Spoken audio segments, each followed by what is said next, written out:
నరసరావుపేట నియోజకవర్గం రంపిచెర్ల మండలం నల్లగార్లపాడు మాజీ సర్పంచ్ దేవరపల్లి అంజిరెడ్డి నరసరావుపేట నియోజకవర్గం కార్యాలయం నందు నరసరావుపేట శాసనసభ్యులు డాక్టర్ చెదలవాడ అరవింద్ బాబు ఆధ్వర్యంలో వైసీపీ నుండి టీడీపీలోకి చేరారు. వారితో ఉన్న కార్యకర్తలను పార్టీ కండువా కప్పి పార్టీలోకి ఆహ్వానించిన ఎమ్మెల్యే డాక్టర్ చెదలవాడ అరవింద్ బాబు ఈ కార్యక్రమంలో రంపిచెర్ల మండలం నాయకులు పాల్గొన్నారు.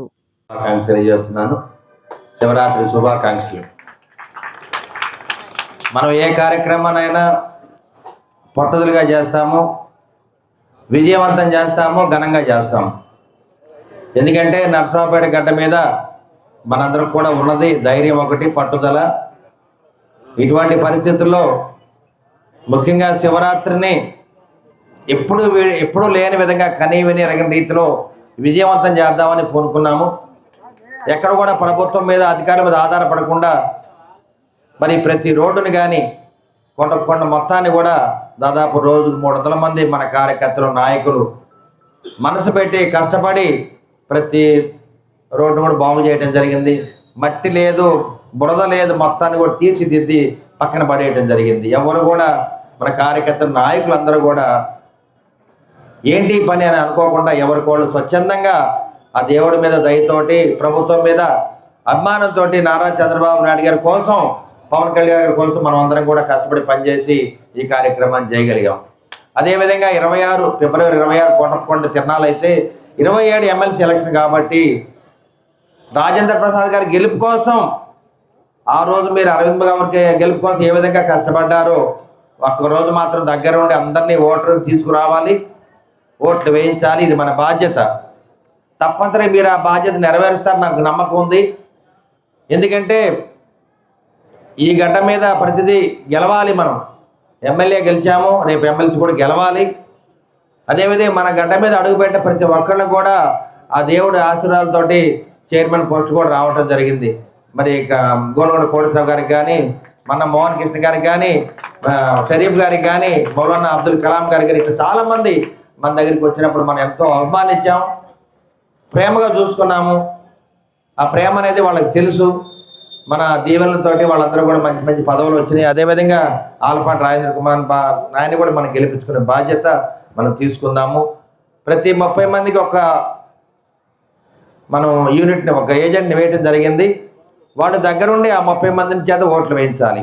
అదేవిధంగా ఎవరైతే ఓట్లు నమోదు చేశారో, మరి కొంతమంది 100 ఓట్లు చేశారు, కొంతమంది 30 చేశారు, కొంతమంది 40 చేశారు, కొంతమంది 1000 చేశారు.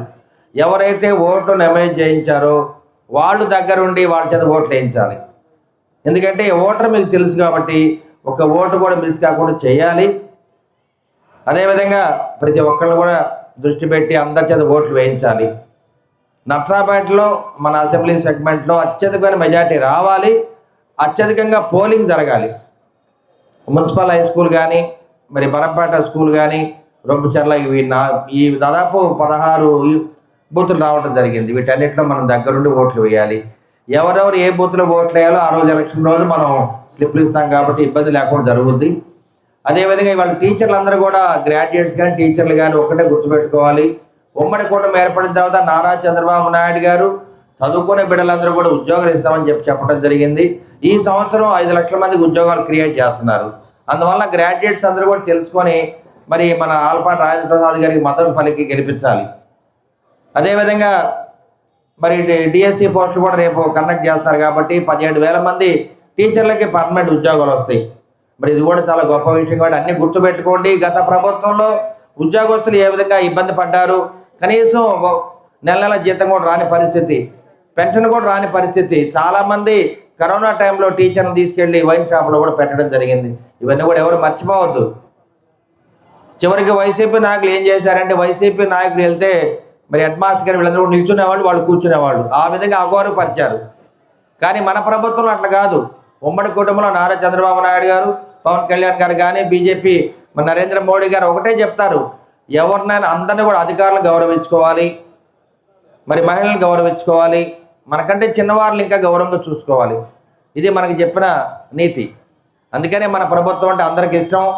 అందుకని అందరూ కూడా ఇష్టపడి గెలిపించారు కాబట్టి మనం అందరం కూడా మనసు పెట్టి నారా చంద్రబాబు నాయుడు ఏ విధంగా తపన పడుతున్నాడో ఎమ్మెల్సీ గెలవాలి, భారీ మెజార్టీతో గెలవాలి. అది అది మన ఆలోచన.